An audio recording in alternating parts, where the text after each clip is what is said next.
네 번째 시간입니다. 말씀드린 대로 히브리서를 5번 경고의 말씀, 5가지 경고의 말씀을 중심으로 해서 계속 말씀을 나누고 있는데요. 히브리서는 신앙의 위기를 겪고 있는 유대 그리스도인들을 향한 권면의 말씀입니다. 그 내용은 믿음에서 떨어지지 말고 인내함으로 이 어려운 시간을 잘 이겨낼 것을 말씀하고 있습니다.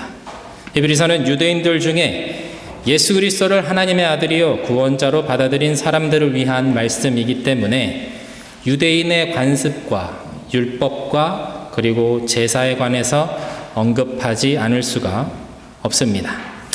유대인의 삶은 성전 중심의 삶이었습니다.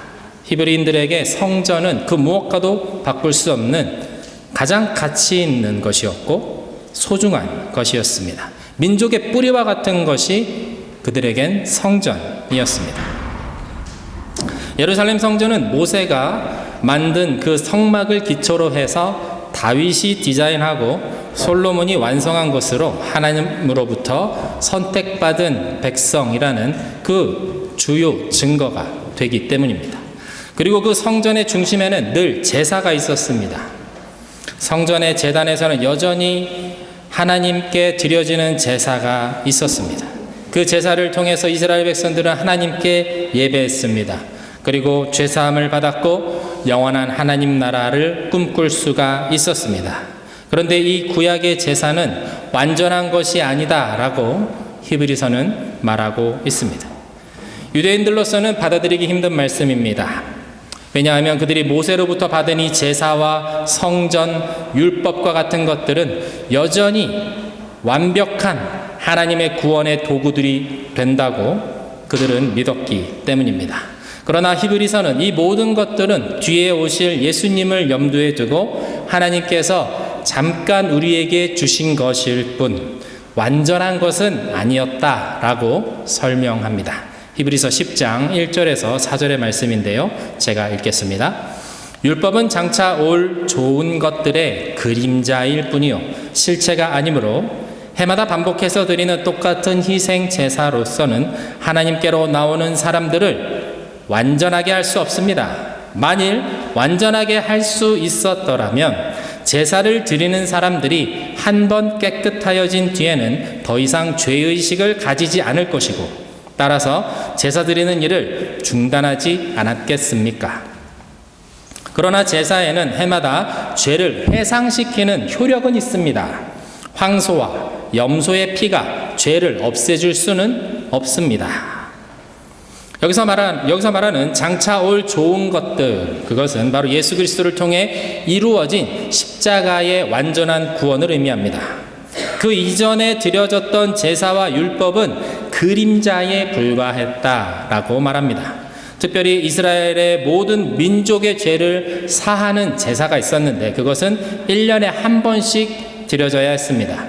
1년에 한 번 대제사장만 그 지성소라는 곳에 들어가서 이스라엘 민족의 죄를 사하는 제사를 드렸는데 이것 역시 매년 드려져야만 하는 것이 율법이었습니다.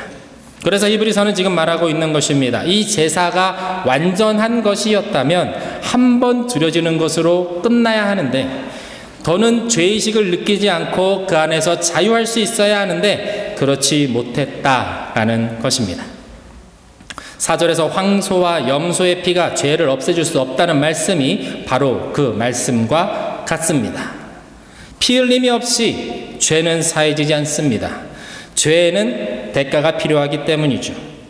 그래서 황소와 염소가 죄에 대한 피의 대가를 치르는 것입니다. 요즘은 시대가 많이 달라져서 동물에 대한 권리가 많이 이야기되는 그런 시대이기 때문에 이 동물 제사에 대해서 말씀을 전하면 마음이 벌써 어려워지는 분들이 있습니다. 그러나 말씀을 이 시대의 눈으로 보는 것, 그것은 좀 우리가 지양해야 합니다. 이 시대의 정신으로 하나님의 말씀을 해석하고 받아들이는 것이 아니라 하나님께서 왜 그렇게 하셔야만 했는지 그것을 하나님의 의도와 하나님의 뜻을 성경 안에서 발견해낼 수 있어야 한다는 것입니다. 우리가 이 말씀을 통해서 발견해야 할 것은 무엇일까요? 그것은 당신의 형상을 가진 사람에 대한 포기하지 않으시는 하나님의 사랑입니다. 또한 죄의 대가가 죽음이라는 죄에 대한 심각성에 대한 이해입니다. 죄를 지으면 죽는다. 이것은 성경이 말하는 진리입니다. 죄를 지으면 죽기만 하는 것이 아니라 영원한 불구덩이인 지옥에 떨어진다는 것, 그것이 성경이 말씀하고 있는 진리입니다. 죄는 물로 씻는다고 해서 사라지지 않고 깨끗한 옷을 입어 나를 덮어도 가려지지 않는 것입니다. 그런 영원한 죄의 대가는 우리가 어떻게 할 수 없는 영역에 있습니다. 그런 우리들을 긍휼히 여기시고 불쌍히 여기셔서 하나의 방법을 허락하셨습니다. 그것이 동물의 핏값으로 우리의 죄를 대신하는 것, 그것이 구약의 제사였습니다. 예수님이 오시기 전에는 죄를 지으면 하나님 앞에서 속죄할 수 있는 방법이 속죄제뿐이었습니다. 그 구체적인 방법이 레위기에 나와 있는데요. 레위기 4장 27절에서 31절의 말씀을 제가 읽어보도록 하겠습니다. 만일 일반 백성이 모르고 나 여호와가 금한 명령 중 하나를 어겨 범죄하였다가 후에 자기 죄를 깨닫게 되면 그는 흠 없는 암염소 한 마리를 끌고 와서 그 머리에 손을 얹은 다음 제단 북쪽에 번제물을 잡는 곳에서 잡을 것이며 제사장은 손가락으로 그 피를 찍어 번제단 뿔에 바르고 나머지 피는 모두 그 제단 밑에 쏟아야 한다. 그런 다음 그는 화목제 제물의 기름을 떼어낸 것처럼 그 암염소의 기름을 모두 떼어내어 단 위에 불로 태워 나 여호와를 기쁘게 하는 향기가 되게 해야 한다. 이와 같은 방법으로 제사장이 그를 위해 속죄하면 그가 용서받게 될 것이다. 이 부분에서 가장 주의해서 보아야 할 것은 제사장의 일과 제물을 가져온 사람의 역할입니다. 죄를 지어서 하나님 앞에 죄사함을 받고자 하는 사람이 제물을 가지고 나옵니다. 그리고 그 제물 위에 가장 먼저 손을 얹어서 안수를 합니다. 이 안수를 통해서 제사를 드리는 사람과 이 제물이 연결되는 겁니다. 동일시가 되는 거죠. 내가 지은 죄가 동물에게 전가되는 것입니다. 이제 죄가 전가된 이 죄가 넘어간 이 제물은 죄를 지은 사람을 대신해서 죽어야 합니다. 제사장이 아닌 제물을 가져온 사람이 직접 그 동물을 죽여야 합니다. 제물의 피를 받아서 제단 앞에 부어야 하기 때문에 목에 있는 경동맥을 칼로 끊어서 피를 받습니다. 이때 동맥을 끊는 역할은 제물을 가져온 사람이 하게 되어 있습니다. 그리고 피를 받는 역할은 제사장이 하게 됩니다. 동물을 죽여보신 분은 아마 없으실 것 같습니다. 하지만 우리가 동물원에 가서 염소우리에 가끔씩 들어갈 수 있는데 그 가죽을 칼로 베어내는 것은 생각보다 간단치가 않습니다. 털과 그 두꺼운 가죽을 뚫고 경동맥까지 칼이 들어가는 것은 생각보다 한 번에 깔끔하게 되지 않는 작업입니다. 제사장이 피를 제단의 뿔에 바릅니다. 그리고 제단을 정결하게 하는 동안 제물을 가져온 사람은 옆에 준비된 테이블로 이동해서 죽은 제물을 올려놓고 그 가죽을 직접 벗겨내야 합니다. 가죽을 벗겨내는 일 역시 단순하게 한 번에 벗겨지지 않습니다. 힘도 많이 들고 나름의 기술도 필요합니다. 계속되는 노력과 칼질과 손에 피가 묻는 그러한 작업들이 이루어져야 합니다. 제물을 가져온 사람이 동물의 가죽을 벗기는 일에 얼마나 익숙한가에 따라 다를 수 있겠지만 대부분의 사람들에게는 정말 쉽지 않은 일이기 때문에 시간이 오래 걸립니다. 가죽을 벗겨내면 그것으로 끝나는 것이 아니라 이제 제물의 각을 떠야 합니다. 각을 뜬다라는 것은 여러 조각으로 잘라낸다라는 뜻입니다. 그것과 함께 관절을 분리한다라는 뜻이 있습니다. 머리와 몸통을 분리하고 각 다리를 몸통과 분리하는 것, 그것이 기본적인 각을 뜨는 방식이라고 합니다.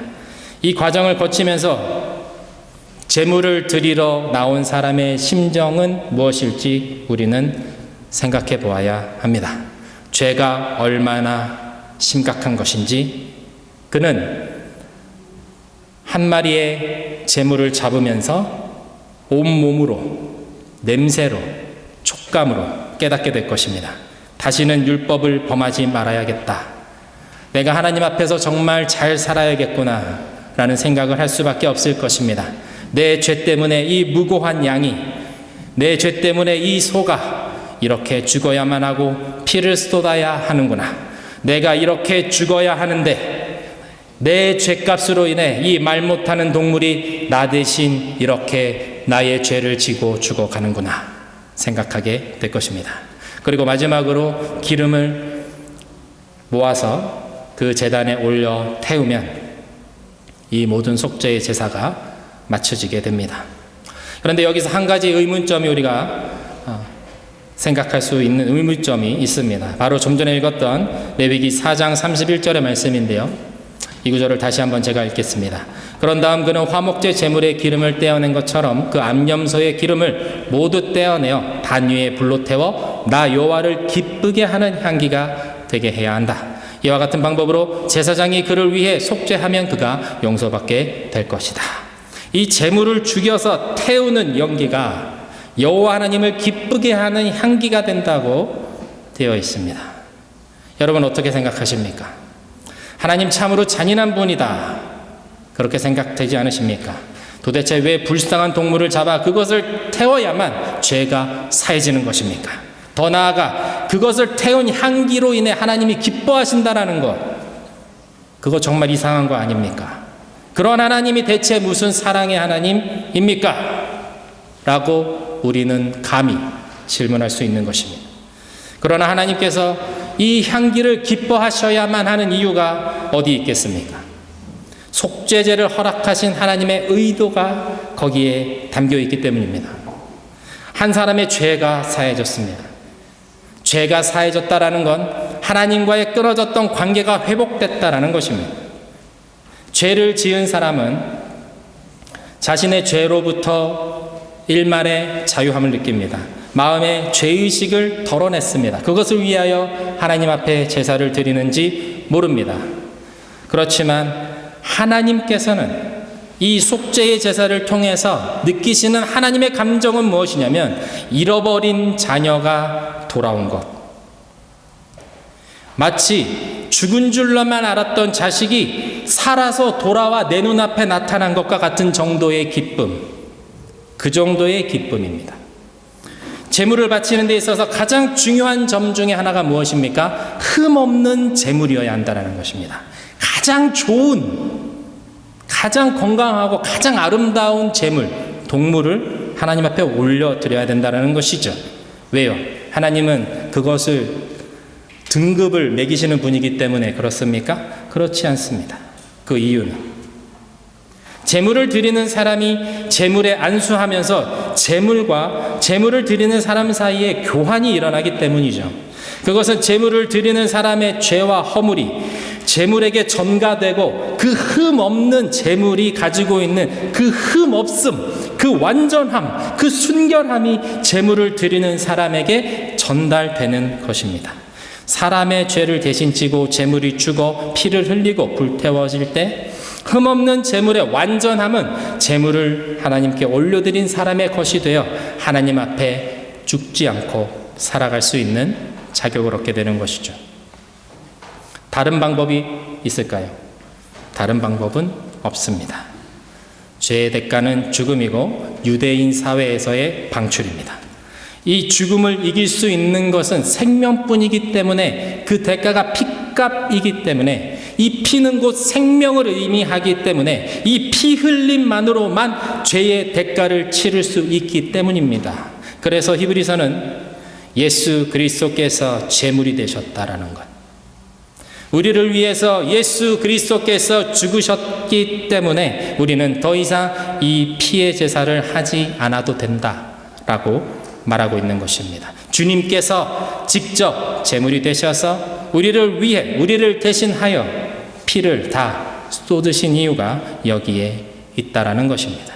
그 몸이 찢기시고 십자가에 못 박혀 죽으심으로 인해 죄가 없으신 흠없는 어린 양 예수 그리스도의 그 완전하심이 나의 것이, 우리의 것이 된 것입니다. 예수님이 죽으신 이유는 예수님이 가지고 계신 그 깨끗함과 순결함, 죄와 상관없는 그것을 우리에게 주시기 위해서였습니다. 그러므로 우리 모두는 동물을 잡아야 하는 피의 제사로부터 해방되었고 완전한 속죄의 제물이 되신 예수 그리스도로 인해 영원하고 참된 자유함을 하나님 앞에서 보장받게 된 것입니다. 특별히 제사의 절차와 그 의미에 관해서 너무나도 잘 알고 있었던 그것이 계속해서 이루어졌기 때문에 이것에 대해서 너무 익숙했던 이 유대인들에게 이 말씀, 이제는 더 이상 제사를 지내지 않아도 된다라는 이 말씀은 너무나도 충격적인 말씀으로 다가왔을 것입니다. 매년 제사를 지내고 계속해서 동물을 잡아 하나님 앞에 드리면서 오랜 시간 살아왔던 이들 유대인들에게 제사는 그들의 전통이요 정체성과 같은 것이었기 때문입니다. 그런데 이제는 그리스도의 이 한 번의 완전한 제사로 인해 유대인들에게 완전한 자유가 선물과 같이 주어졌다라는 것입니다. 불완전하게 드려졌던 희생제사는 이제 끝났다, 아니 완전해졌다라는 것입니다. 그리스도를 믿는 믿음의 고백으로 이 모든 것이 완전해질 수 있다, 이것을 받아들이고 이것을 믿으며 살아가라. 그것이 당신들에게 주어진 새로운 길이다. 히브리서는 말씀하고 있는 것입니다. 사랑하는 여러분, 새로운 길이 열렸습니다. 이전에 알지 못했던 길입니다. 누구도 가보지 않았던 새로운 길이 열렸습니다. 그 길은 하나님의 아들이 당신의 희생으로 열어내신 영원하고 완전한 길입니다. 누가 이 길을 가지 않겠습니까? 무엇 때문에 끝까지 예전의 길, 이전의 제사 방법을 고집하겠습니까? 도대체 그럴 이유가 어디 있단 말입니까? 믿음으로 하나님께서 열어주신 새로운 길로 기쁨으로 나아가야 하지 않겠습니까? 믿음으로 본토 친척 아비집을 떠나 새로운 길을 향해 떠났던 아브라함처럼 믿음으로 새로운 길, 새로운 산 길이신 예수 그리스도를 따라가야 하지 않겠습니까?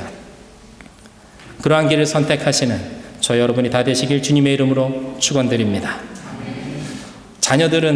우리 자녀들은 학교 가는 것을 싫어합니다. 아마 대부분의 아이들이 한 번 정도는 내가 왜 학교에 가야 되는지 그 이유를 부모님으로부터 듣기를 원하면서 학교에 가기 싫다고 떼를 쓰는 적이 있을 것입니다. 하지만 부모는 압니다. 학교에 가는 것이 나의 자녀가 훌륭해지는 길이라는 것을 말입니다. 세상을 배우고 지식의 힘을 기르고 다른 사람과 함께 살아가는 방법을 배워가는 곳이 학교이기 때문에 내가 참으로 사랑하는 자녀들을 학교에 억지로라도 등을 떠밀어서 보내는 것입니다. 아이들은 모르지만 부모는 학교의 가치를 알기 때문입니다. 아직 성숙하지 못한 자녀는 누가 세상에 이 학교 같은 걸 만들어서 우리들이 이렇게 괴롭게 하는가, 그렇게 질문할 수 있습니다. 하지만 아직 어리기 때문에 그런 것 아니겠습니까?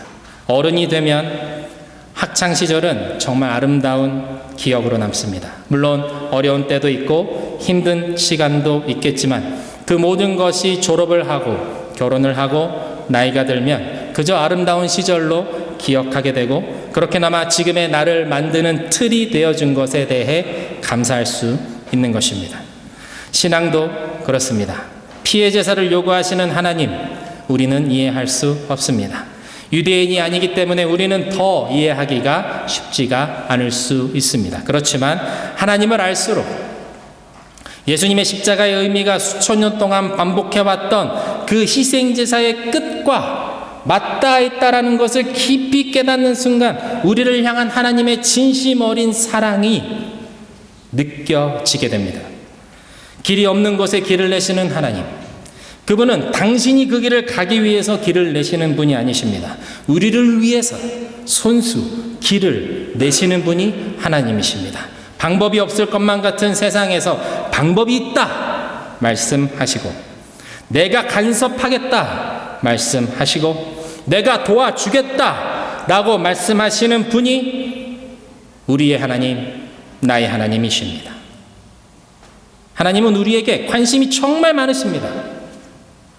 당신을 닮은 자녀들에게 모든 신경이 집중되어 있으신 분이십니다. 성경이 그것을 증언하고 있습니다. 우리를 그러한 신앙의 세계로 성경은 초대하고 있는 것입니다. 라합이라는 여인을 기억하십니까? 모세가 죽은 다음에 여호수아가 이끄는 이스라엘 백성들이 요단강을 건너자마자 처음으로 여리고성이라고 하는 어마어마한 성을 마주하게 됩니다.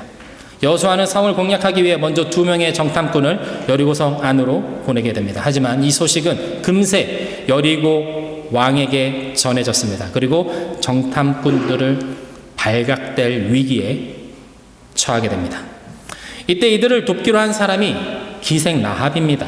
라합은 이스라엘의 정탐꾼을 숨겨주었고 그들을 찾으러 온 군사들을 따돌립니다. 그리고 라합이 정탐꾼들에게 찾아가서 이렇게 말합니다. 여호수아 2장 8절에서 13절의 말씀입니다. 정탐꾼들이 잠들기 전에 라합은 지붕 위에 있는 그들에게 올라가서 말하였다. 나는 주님께서 이 땅을 당신들에게 주신 것을 압니다. 우리는 당신들 때문에 공포에 사로잡혀 있고 이 땅의 주민들은 모두 하나같이 당신들 때문에 간담이 서늘했습니다. 당신들이 이집트에서 나올 때에 주님께서 당신들 앞에 어떻게 홍해의 물을 마르게 하셨으며 또 당신들이 요단강 동쪽에 있는 아모리 사람의 2왕 시혼과 옥을 어떻게 전멸시켜서 희생제물로 바쳤는가 하는 소식을 우리가 들었기 때문입니다.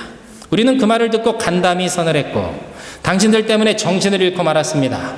위로는 하늘에서 아래로는 땅 위에서 과연 주 당신의 하나님만이 참 하나님이십니다. 내가 당신들에게 은혜를 베풀었으니 이제 당신들도 내 아버지의 집안에 은혜를 베푸시겠다고 주님 앞에서 맹세를 하시고 그것을 지키겠다는 확실한 징표를 나에게 주십시오. 그리고 나의 부모와 형제자매들과 그들에게 속한 모든 식구들을 살려주시고 죽지 않도록 우리의 생명을 구하여 주십시오. 라합은 천하의 하나님만이 참 하나님이시다 라는 이 놀라운 믿음의 고백을 합니다. 하나님의 살아계심을 알았기 때문이겠죠. 자신이 속한 여리고성이 곧 무너질 수밖에 없다라는 것을 라합은 본능적으로 알았습니다. 그리고 그 신앙을 고백하는 것이죠. 라합은 여리고 공략에서 살아남습니다. 그리고 그 이름이 히브리서의 믿음장에 등장합니다. 히브리서 11장 31절입니다. 믿음으로 기생 라합은 여리고성을 정탐하러 온 이스라엘 사람들을 친절하게 도와주어 순종치 않던 사람들이 멸망당할 때 구원을 받았습니다. 라합은 이방인이고 기생입니다.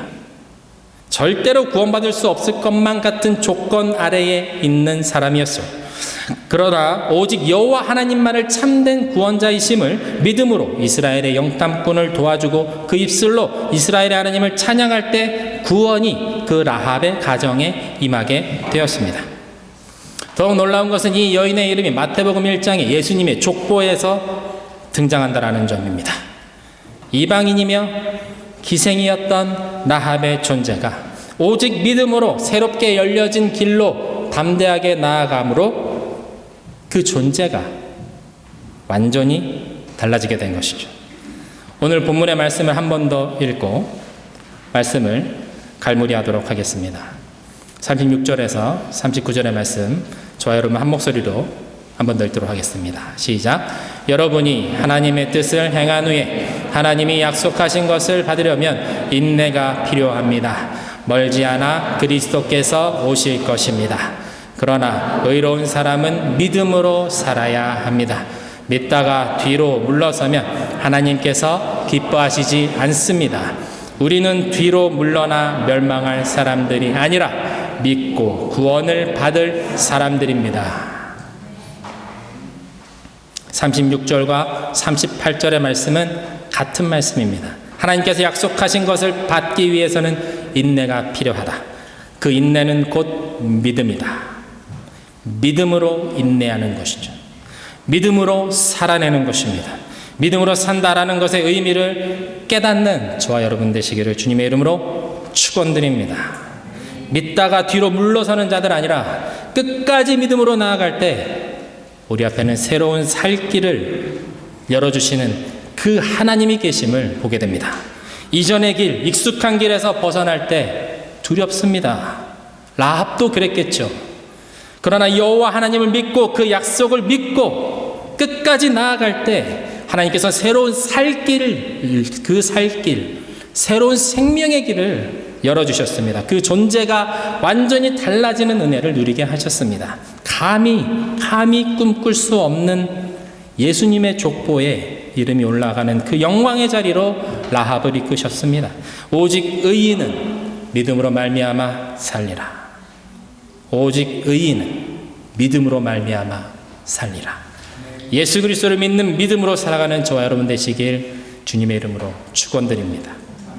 나의 노력이 아닌 오직 예수님의 보혈로 살아가시는 오늘이 되시길 주님의 이름으로 축원드립니다. 이 시간 함께 찬양하며 주신 말씀 붙잡으며 기도하겠습니다.